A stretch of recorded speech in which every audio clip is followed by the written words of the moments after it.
On a broader context, 2024 was a crazy and food-loaded year, from the attempted assassination of President Trump, the arrest of Diddy, the martial law in South Korea, the Drake-Kendrick beef, the Mr. Beast situation, the dismantling of Hezbollah, the death of Slim Shady. Okay, you get the point. But on a personal context, how crazy was 2024 for you? Instead of sitting down and setting goals for what you're going to do in the new year, sit down and reassess the previous year.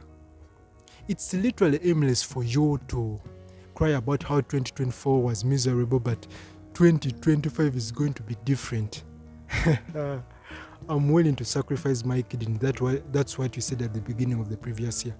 And if 2024 was perfect for you and you got everything you wanted, first and foremost, God bless you. However, you must also sit down and reassess the previous year. Let me explain.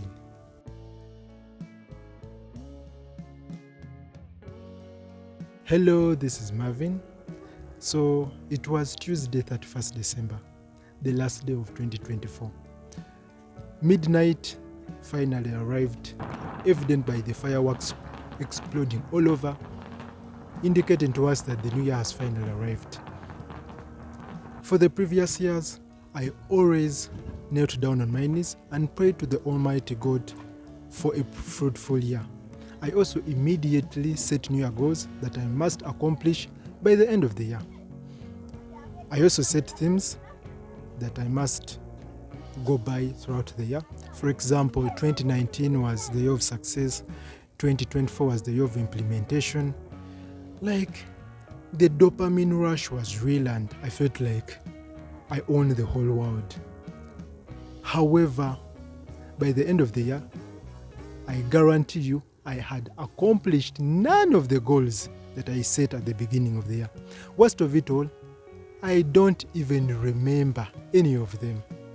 This year, however, when it clocked midnight, I went out to observe the explosion of the fireworks for about 5 minutes.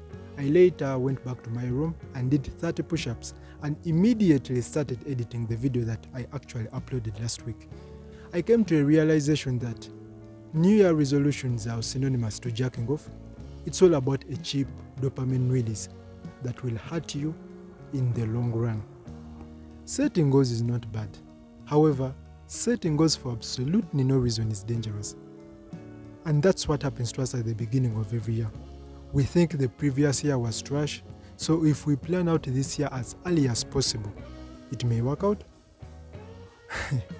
What are you planning in the first place that you don't know about? You realize that all New Year goals are always generic. This year, I must double my salary. I must retire my parents. I must get a girlfriend. As in, seriously? Then you start blaming God why He isn't answering your prayers. You start attacking your friends for presumably sabotaging your career.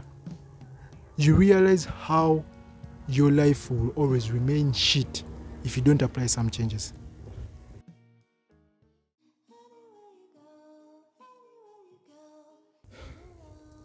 So what are you supposed to do? Instead of setting goals, try setting systems. Systems are actions and habits that when done consistently will lead to progress. Systems, however, do not guarantee success, but they guarantee progress. And progression with respect to time will eventually lead to success. Let me elaborate. Back in 2019, I wanted to learn Japanese because I wanted to study my bachelor's in Japan through the MEXT scholarship, and that is a story of another day. So I wanted to learn Japanese. So what does every typical person that wants to learn a language do? Go on YouTube and learn every language learning video ever produced. I did all that, downloaded the Duolingos, read the Taikemi's Japanese guide, watched the Math vs. Japan. I did everything. But after 6 years, I bet you not, I couldn't even hold a basic conversation in the language. And why is that?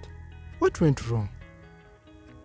I set all the goals, I had all the plans, I had all the tools, even the time, because there was a COVID period where I had all the time in the world to study it. But all that went in vain. Why is that? Because motivation was my only driving force. Whenever I felt frustrated, I gave myself a break, which ran up to even 6 months or even a year, because I don't remember studying any language in 2023.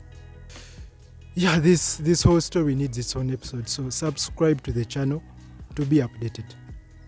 So what is the most effective way that I would have learned the language? Yeah, I needed a system. And that is the process, and that is the approach that I'm taking in for 2025. 1 hour of dedicated study, 1 hour of immersing myself in the language.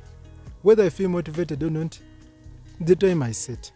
And of course, this is an oversimplification of the process, because this is not a video about my language learning process. But if you're interested in one, let me know in the comment section. It's no longer something I want to do, but rather something that must be done. Systems are really good because they focus on the process, not the outcome. Goals are good for setting the direction, but rather systems are what keep you moving. Another thing to think about is stop obsessing over timelines. Life isn't a race.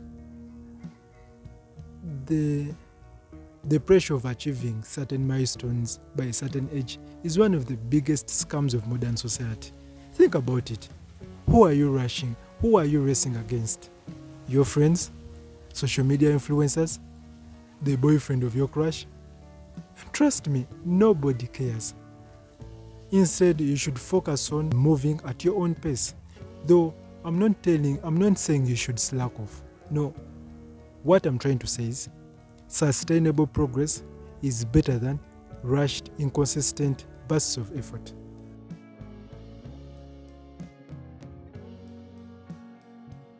While on the same topic, we shouldn't forget about reflection. Ask yourself, what worked the last year? What didn't work? Why did it work? Why didn't it work?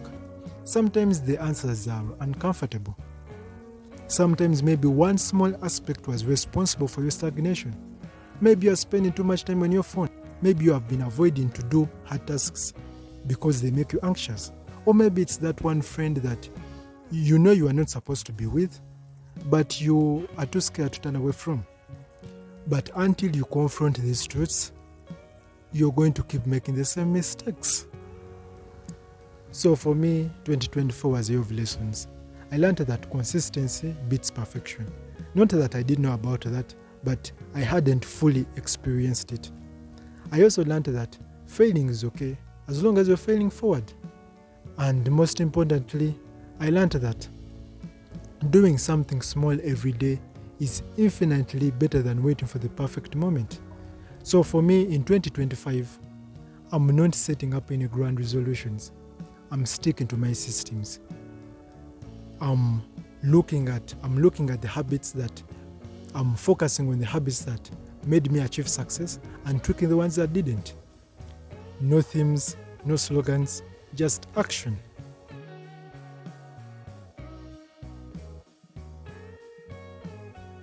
So here's my challenge to you. Since we are into the new year, stop lying to yourself. Don't promise things you won't deliver. Don't set goals just because everybody's doing it. Instead, focus on systems that will enable you reach where you want to be. Be available every day, reflect regularly, and most importantly, be patient. 2025 isn't going to magically fix your life. And in fact, don't expect 2025 to be a fantastic year.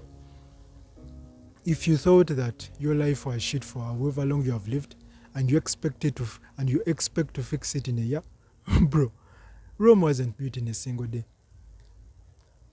I can't guarantee you that 2025 is going to be a successful year, but rather I can guarantee you that 2025 is going to be a satisfactory year.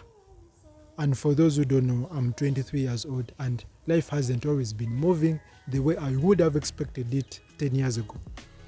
So for my guys in their 20s, most especially the early 20s, you must take the initiative to watch this video. Thank you for watching.